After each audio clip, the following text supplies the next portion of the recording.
Are you ready for a more epic history like I am? I hope so. Road to World War II. I think this is the first installment of the World War II series by Epic History. I'm excited. Let's go.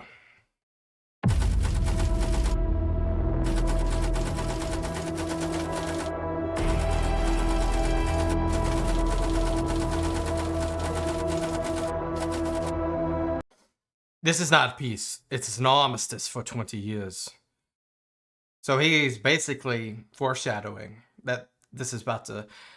And was this actually a quote?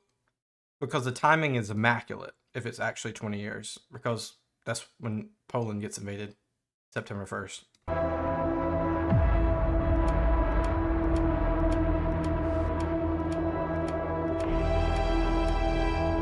But you could argue that that's just the European theater. Obviously, stuff's happening in Manchuria. 1931. The world's leading powers are reeling from the impact of the Great Depression. Global trade has collapsed by 2/3. Unemployment is soaring. Economies around the world are in turmoil. Specifically Germany, but everywhere else too. In the United States, the world's largest economy, President Herbert Hoover struggles to provide an effective response. 600%. Great Britain, ruling the world's largest empire, is in financial and political crisis. France, ruling the second largest empire, is slightly better protected, but will soon face economic challenges of her own. The Soviet Union, the world's only major socialist state, remains an international pariah. It is therefore largely insulated from the global crisis and is about to complete Stalin's first 5-year plan. Yeah, and as we know, communism is entrenched in these 5-year plans, even to this day. But yeah, their manufacturing industrial output has soared since 22. A program intended to rapidly boost Soviet industrial and agricultural output. Yeah. In Asia, China escapes the worst of the Depression, but faces crises of its own. That year, devastating floods claim an estimated 2 million lives, while Chiang Kai-shek's nationalist government fights a brutal civil war against Chinese communist rebels. Wasn't that flood intentional, though? In 10 years, these 5 states, the USA, Britain, France... Love how Britain's just like, yeah, the whole world, by the way. France, of course, with their towers. The Soviet Union and China will constitute the major Allied powers in the largest conflict in human history, World War II. However, in 1931, there is little to indicate that such a catastrophe is looming or inevitable. But that year, these same world events are shaping the paths of 3 other nations. Italy, Germany, and Japan. Germany, humbled and humiliated by defeat in World War I, is now a fragile democratic republic. No nation is hit harder by the Great Depression than Germany, thanks to its reliance on US loans, which have now ended abruptly. Banks and businesses collapse. Unemployment leaps to 24% and will peak the following year at 40%. Almost half their people don't have a job, don't have income. In July, President Hoover offers some relief. Germany's war reparations, the money she must pay to the victors of World War I, will be suspended. Okay. So the bleeding slightly gets cauterized. But the hardship experienced by ordinary Germans is reshaping German politics, as support drifts to the far left and far right. Yeah, in times of crisis, polarized politics just soar. Italy is now a one-party fascist state, ruled by dictator Benito Mussolini, who's held power since 1922. Out of the three powers that culminate as the Axis powers, I would say Italy's the most misunderstood. And hold on. I didn't mean that like that. I meant it personally. I don't really understand the rise of nationalism and fascism in Italy. So, if you guys have videos that suggest more context there, put them down below. Thank you. Italy is also hit hard by the Depression, though massive state intervention alleviates some of the pain. And in East Asia, the Empire of Japan. Here, Hey, by the way, yeah, they already have Korea. the impact of the Depression is not as severe, but within this mixed democracy, there are alarming signs of political extremism and militarism. In 9 years, these three states, Germany, Italy, and Japan, will form a military alliance commonly known as the Axis. All have something in common. Germany, unified in 1871. Italy, unified in 1861. Japan, an ancient state reinvented by the Meiji Restoration of 1868. So they're fairly new powers, right? And all of these powers are trying to assert their reestablishment. Obviously, Germany already tried to do this 20 years ago with Wilhelm II. But Italy, like I said, I'm not too sure about that. And then, of course, the Meiji Restoration, which really tried to propel them into the light of imperialism, which is in tandem with island hopping, which they will definitely start to do soon. In historic terms, all are young nations. Yes, very young. And all feel unjustly treated by the World War I peace settlement.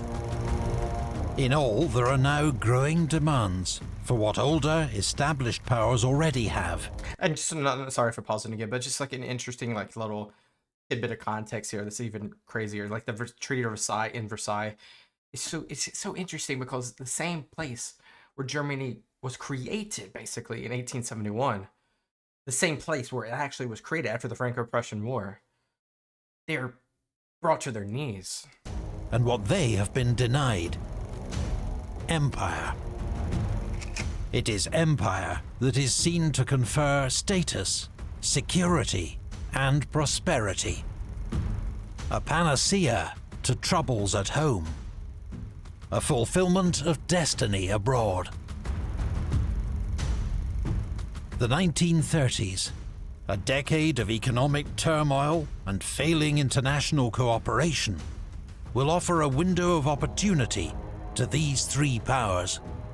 An opportunity to avenge past humiliations and seize the empires they believe are rightfully theirs.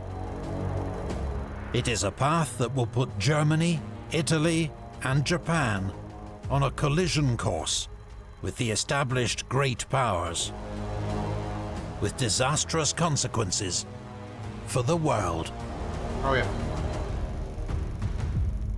Here we go. Of course. This video is sponsored by Hearts of Iron 4. Alright, go get you some Hearts of Iron. From and features it's a tip if you want to on Steam in our video.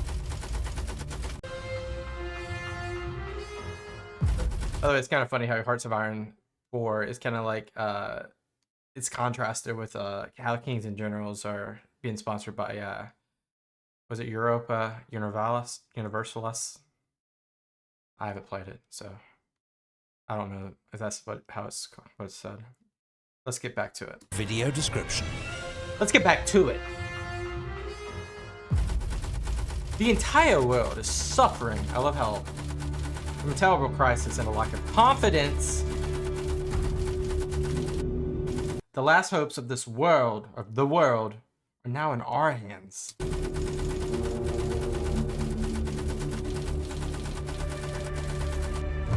Nicolae Tilescu, president of the League of Nations. Remember, the Wilsonian baby, the League of Nations.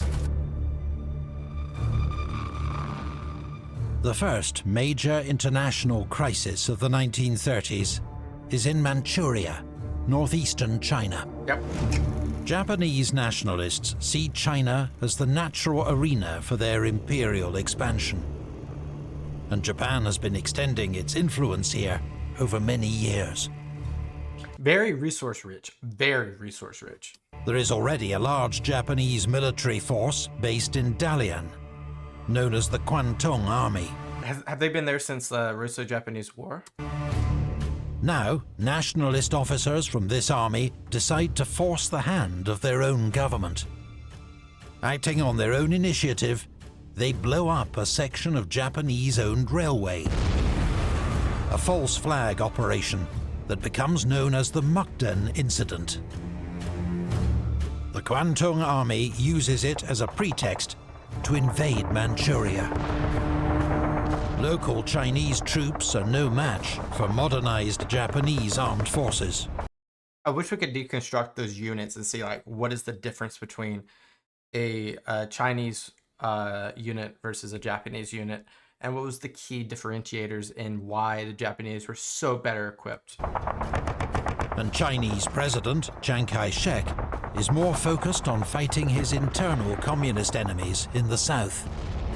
Yeah, a lot more concentrated metropolitans down there too. In 3 months, the Japanese overrun most of Manchuria and turn it into their own puppet state, Manchuria. The Japanese people are jubilant. The country has been gripped by war fever. Why? But Western powers are outraged. Japan's attack is a flagrant breach of the Kellogg-Briand Pact. This treaty, just 3 years old, committed all signatories, including Japan, to giving up war as a tool of national policy. The League of Nations, the international organization that is supposed to safeguard world peace, meets urgently in Geneva. But Japan is one of the League Council's 4 permanent members, and rather than condemn the attack, the League decides to send a commission to investigate. A few weeks later, further fighting Did they do that just so they didn't piss them off? breaks out in Shanghai. And now it's serious. But it is clear that Western powers, distracted by the economic crisis, will not go to war for the sake of China. Their inaction is noted by observers across the world. Like Italy, like Germany.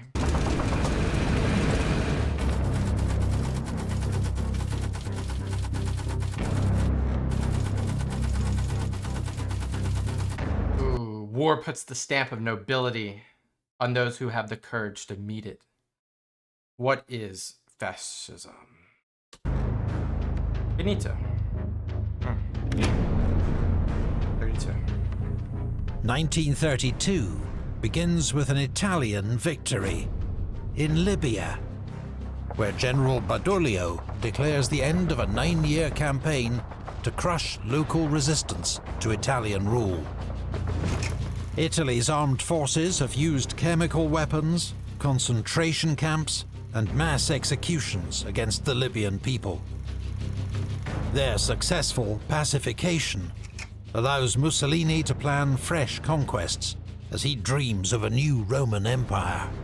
Really?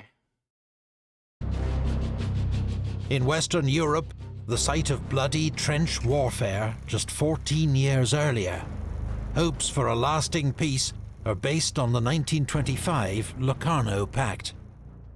This guarantees Germany's western borders and requires Germany and its neighbours to submit all disputes to the League of Nations for mediation.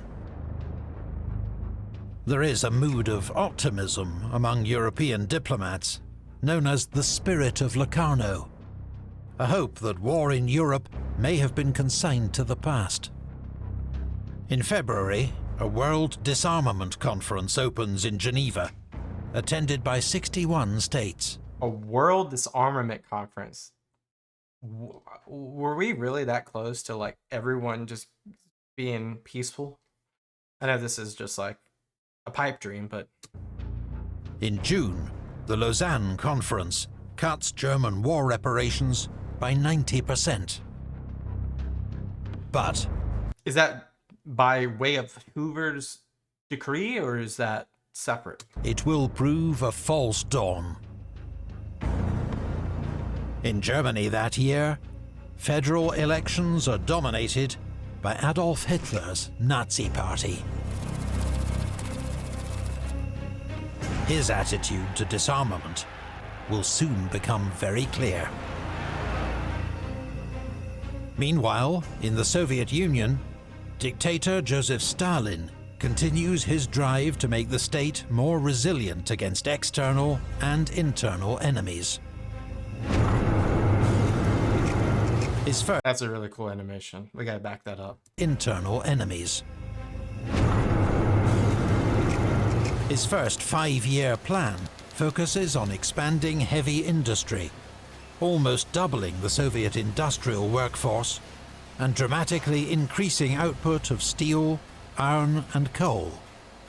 It's impossible to be sure by how much, as official figures are constantly manipulated and inflated by communist officials. And a very similar instance of that happens, of course, in China, which leads to a famine, but we're not talking agriculture here, we're talking industry.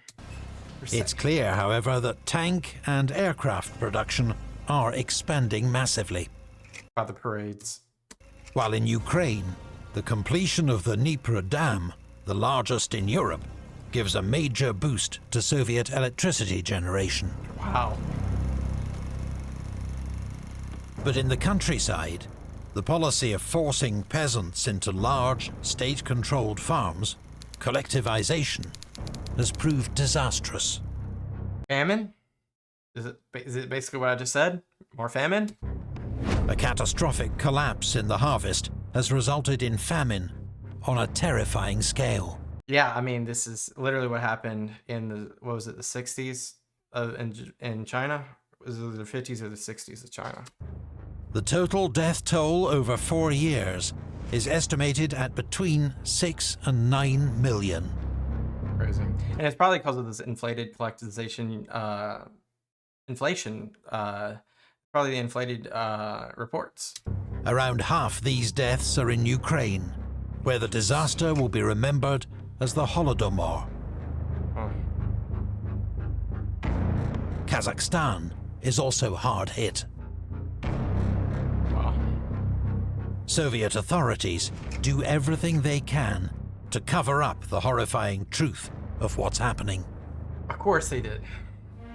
In Spain, where a new republic has been proclaimed the previous year, Prime Minister Manuel Azaña enacts sweeping reforms, aiming to modernize the country and curtail the influence of the Catholic Church.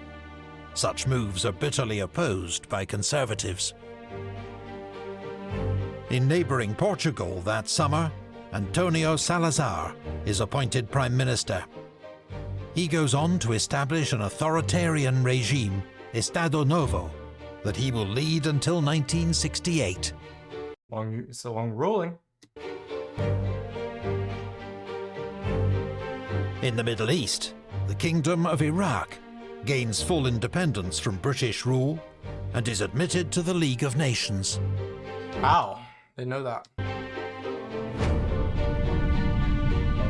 In Japan, the nationalist, militarist assault on the country's democracy steps up a gear. In February, a conspiracy to wipe out the country's leading liberal figures fails. But in May, a group of young naval officers shoot dead Prime Minister Inoue Tsuyoshi. In the United States of America, the 1932 presidential election is won by Franklin D. Roosevelt. And this is where American politics really enter a new age with more socialist reforms, specifically to combat the Great Depression. Of the Democratic Party. Yeah. To combat the effects of the Great Depression, he promises a new deal for the American people. Yeah. Only a foolish optimist can deny the dark realities of the moment. He will declare at his inauguration. This nation asks for action, and action now.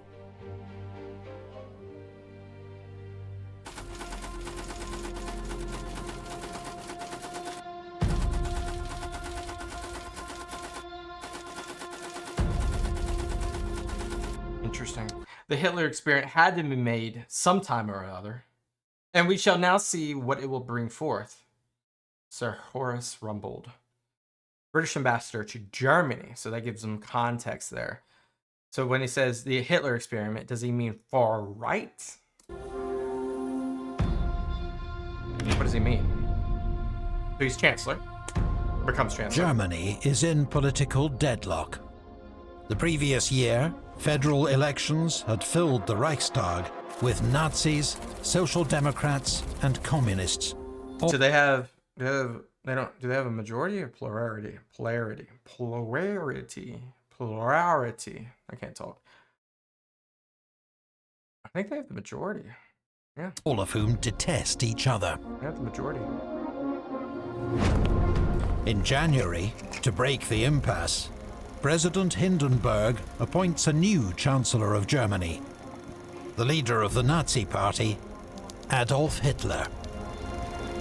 It's predicted that more moderate and experienced politicians will be able to curb Hitler's more extreme views, of which there are many. Adolf Hitler, born in Austria, had served as a senior private in the German army in World War I. After the war, he became leader of a fringe nationalist party based in Munich, the German Workers' Party. He renames it the National Socialist German Workers' Party, Nazi Party for short. Its policies combine extreme ethno-nationalism with total rejection of the Versailles peace settlement, hostility to capitalism and big business, and a rabid hatred of Jews, who are blamed for all Germany's woes, above all its stab-in-the-back defeat in World War I, which is itself a nationalist myth. Many of Hitler's own deepest beliefs on Germany's need for I mean, way to look like a complete villain. Like, look at that. Like, even if there's not one person that probably has never heard of Hitler, but even like if you were to see this picture, I mean, come on, a comic book couldn't create this. An empire and living space at the expense of lesser races in the East are available for anyone to read in Volume 2 of his political manifesto, Mein Kampf, published in 1926. He was in prison. Many Germans are disillusioned with centrist politicians and their failure to tackle the economic crisis. Hitler's powerful oratory and promise of radical solutions has strong appeal. Many middle-class Germans see the Nazis as the best way to keep the communists out of power. Now, with Hitler in charge, events begin to move quickly. In February 1933, a Dutch communist, Marinus van der Lubbe, sets fire to the Reichstag building in Berlin.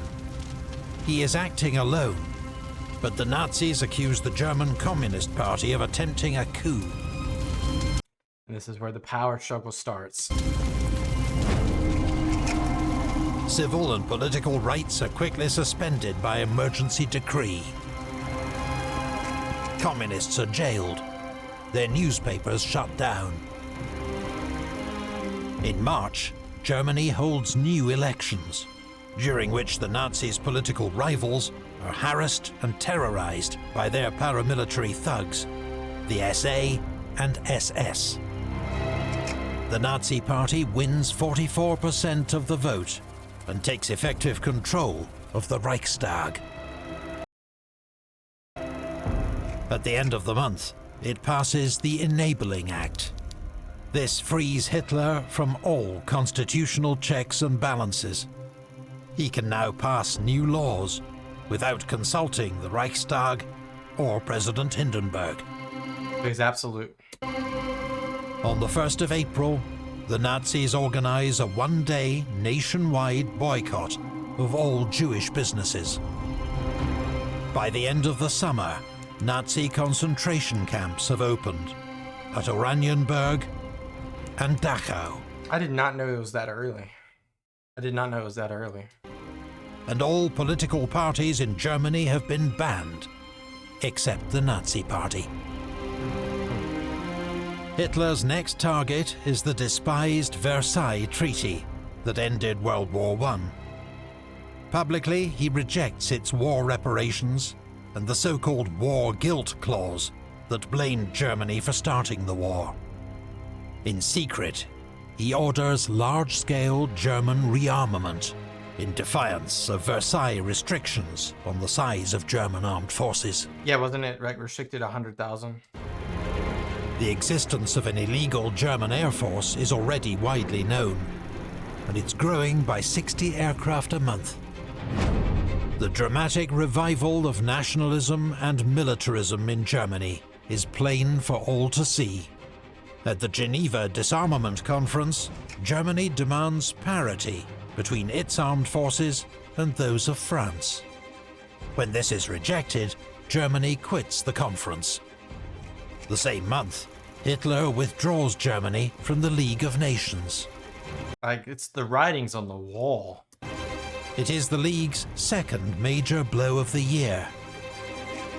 In February, the League report on Japan's invasion of Manchuria had finally been presented to the General Assembly. And what did they find in their investigation? It had called on Japan to withdraw from Manchuria. Japan responds by quitting the League of Nations. Great job, guys. Y'all did such a good job on that one. Adopted by the Assembly. The international institutions designed to maintain peace are flailing. Japan subsequently withdrew from the League of Nations. That body proved itself incapable of stemming the tide of aggression, either in Europe or in Asia. Wow. A few foreign diplomats take the time to read Hitler's political manifesto, Mein Kampf. Some dismiss it as incoherent rambling, but others feel a deep sense of alarm. Like who? In Britain, Conservative Member of Parliament okay. Winston Churchill warns of Germany's grim dictatorship and the return of its militaristic spirit. But in the early 1930s, there is little appetite in Britain or France to confront Germany. They just got out of a grueling war 20 years ago. Not even 20 years ago. 15 years ago at this point. There's discontent for interventionism. So many people have lost their brothers and their sons, their fathers. They don't want to get involved. And it makes sense. The trauma of World War I is too fresh. Yeah, way too fresh. The public mood is one of pacifism. Oh yeah. In Britain, some even wonder if the Versailles Treaty had been too harsh on Germany. Perhaps some of Hitler's demands are not so unreasonable. Besides which, the Great Depression has led to severe cuts in military spending, meaning neither Britain nor France is in any state to fight a European war. France is in the middle of a full-blown political and economic crisis. What? There have been 10 governments in the last 3 years. Oh my goodness, they don't have confidence in their parliament. National income has fallen by 30%. Defense spending has fallen by 25%. But the French are working on a major military project, which they believe will ensure national security for years to come. Is it the wall? In the US, meanwhile, there is strong support for isolationism and a desire to avoid all overseas entanglements. Similar thing, like, look, we just went through the Great Depression. We were probably, besides Germany, we were hit pretty much the hardest, I would say. And then on top of that, you have the discontent of like international affairs, because Wilson said we could be out of the war, and we eventually got into the war in 1917. And now we have, all these, issues on the domestic front. Why would we intervene? Why would the we US intervene? is not a member of the League of Nations. Thanks to the Congress, but this was a Wilsonian idea. And facing 25% unemployment, Roosevelt is fully preoccupied with domestic politics. Yeah. The New Deal just kicked off.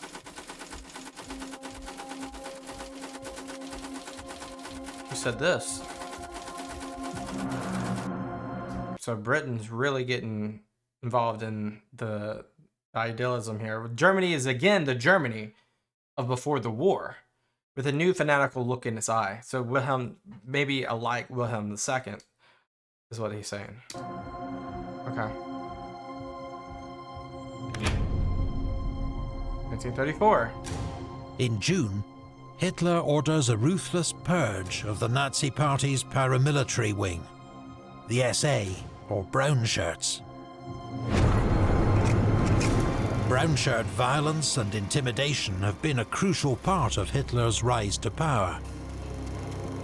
But they have served their purpose and are despised by the German army, whose loyalty Hitler now values more. In the so-called Night of the Long Knives, prominent SA leaders are rounded up and shot without trial. Since 1932, Austria has been a right-wing, one-party state, led by Chancellor Engelbert Dollfuss. He regards the Nazis as dangerous rivals and has banned the party in Austria.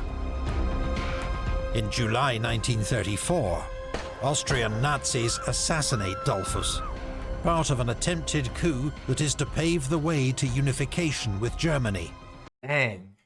known as Anschluss. They expect support from Hitler. But Mussolini has other ideas. He regards Austria as an important buffer state between Italy and Hitler's resurgent Germany. So he sends Italian troops to the Brenner Pass on the Austrian border, threatening to intervene if Hitler attempts to annex Austria. Interesting. Germany's armed forces are still very weak. Hitler is forced to back down. The Nazi plot in Austria fails. Interesting. So this was like one of the first potential coup d'etats on behalf of Nazi Germany. In August 1934, 86-year-old German President Hindenburg dies in office. Died, and then anything that came after him, he can't. I mean, this is a guy that has been around for how long? And he's the one that kind of named Hitler as a chancellor just a year ago. As a war hero and statesman, he receives a lavish state funeral. Hindenburg's authority and conservatism has acted as a limited check on Hitler's actions. But no longer. No longer. Hitler swiftly abolishes the office of president. He will now wield its powers in his new role as Führer of the German state and people. He's probably looking across the aisle and saying, like, the president doesn't have a check. I mean, we have Congress. And then Stalin doesn't have a check. Well, they do have the Soviets and the councils and all that. But general secretary is very different. But it's a new age in Germany. On the 20th of August, a new law requires all German military officers and civil servants to swear an oath of personal loyalty to Hitler. That October, King Alexander of Yugoslavia makes a state visit to France. Alexander is regarded as a crucial unifying figure for the young Yugoslav state. But on his arrival in Marseille, he is assassinated by a Bulgarian nationalist. Oh my goodness, can you say Franz Ferdinand? Franz Ferdinand. Can you say the Black Hand? Can you say parallels? It feels so similar. Ah, that feels similar. French Foreign Minister Louis Barthou is also killed in the crossfire. Jeez. Well, was that just like a sideline story? Or does that have connective tissue to the rest of this? That autumn, Britain learns that the German army is now 300,000 strong. That's 3x what they were supposed to be. 3 times what is permitted under the Versailles Treaty. Yeah. Germany has further plans for expansion and mechanization. Tentative British steps towards rearmament begin, with a commitment to expand the Royal Air Force by 40 squadrons in 4 years. And it's crazy how fast aviation technology catches up during this time too.